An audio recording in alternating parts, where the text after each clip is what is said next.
Repa, naniniwala ka ba na kaya mo makakuha ng 1,000 subscribers sa loob ng 3 weeks? What? 1,000 subscribers sa loob ng 3 weeks? Hindi nga.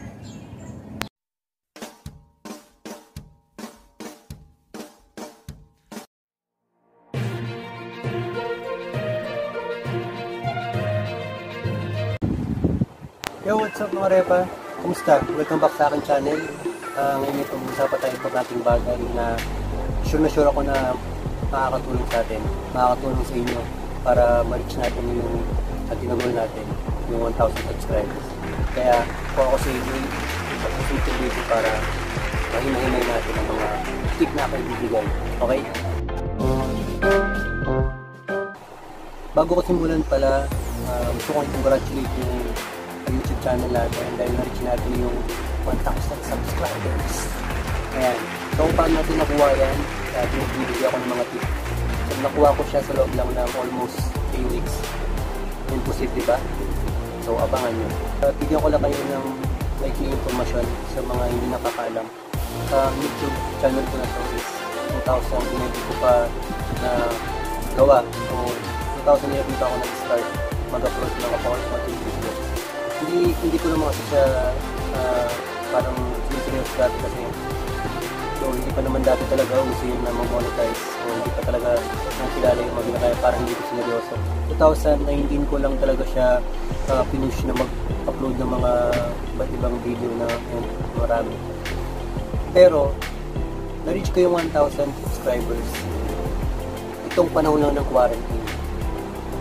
Hindi kayo maniniwala, almost 3 weeks lang, from I think 200 plus lang yata yung subscribers ko bago ko nalaman kung mga technique na to is after almost 3 weeks na-reach ko na agad yung 1,000 subscribers.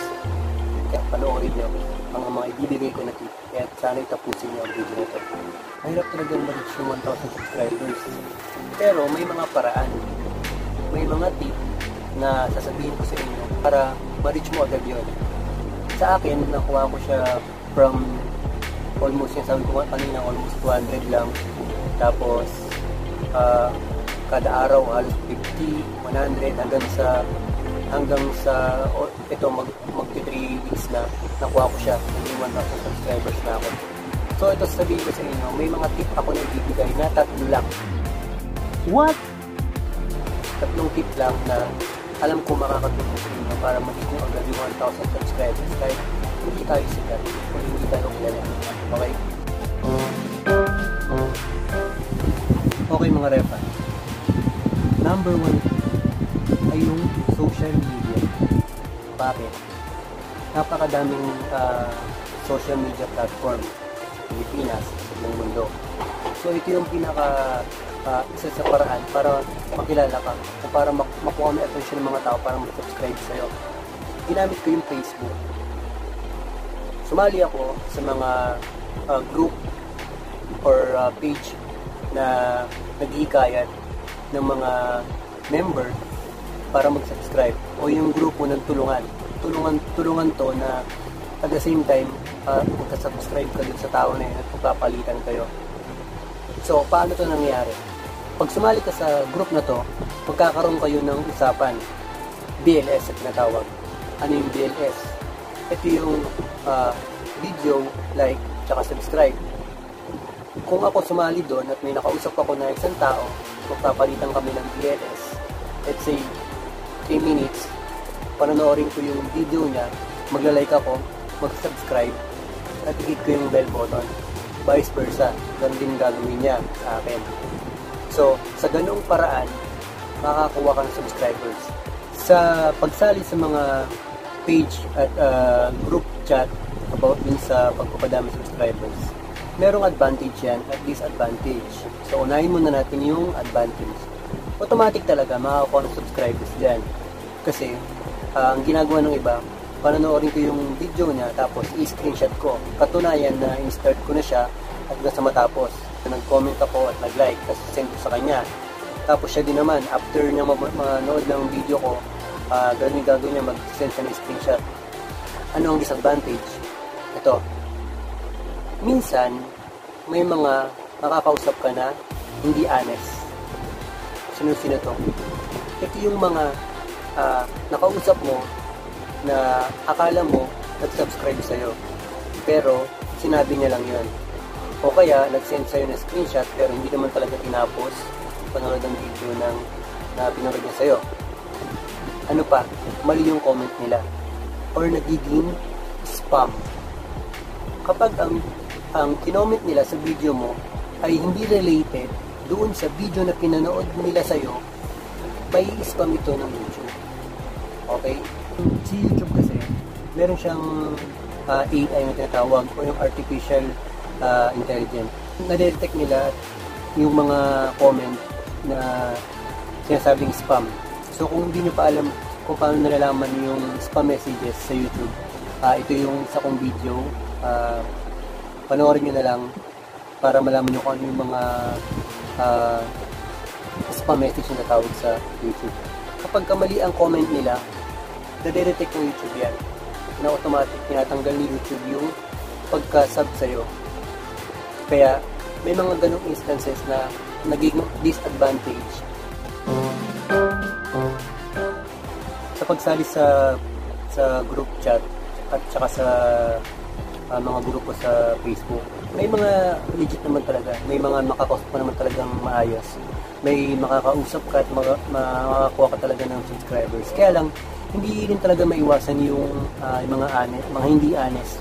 Yung sinab ka nila tapos pagtingin mo, wala naman dagdag sa subscribers mo o kaya nababawasan pa.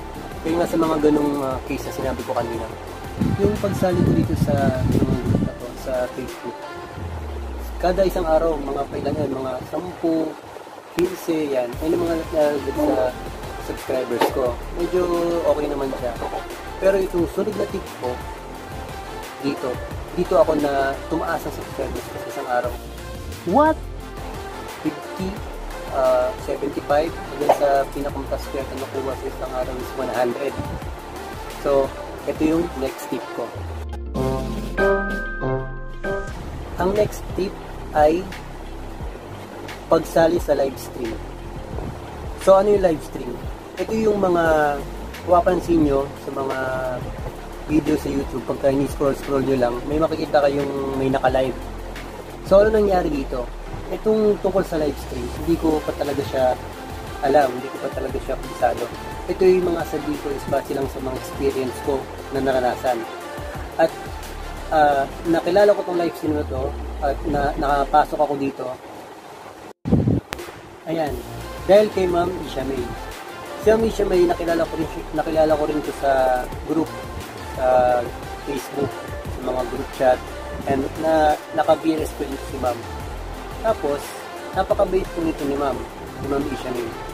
Sinabi niya sa akin na mag-try nga daw ako ng ilef kasi mas marami akong isda na makukuha o yung mga saging yan, mga term din niya na siguro hindi niya pa alam sa pag-YouTube. Ayan. Nagbigay siya sa akin ng kung sino nag-live stream.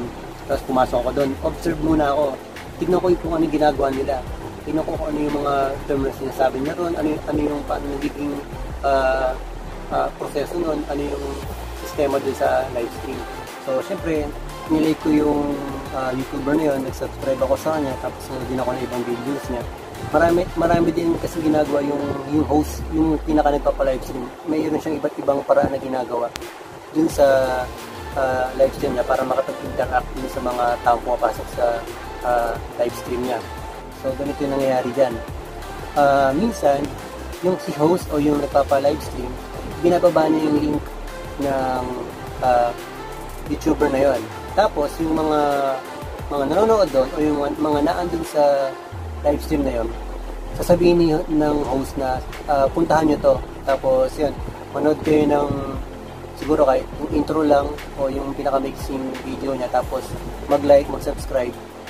Tapos, hit yung bell. Tapos, pagbalik uli dun sa mismong live stream na yon, i-mention nyo siya.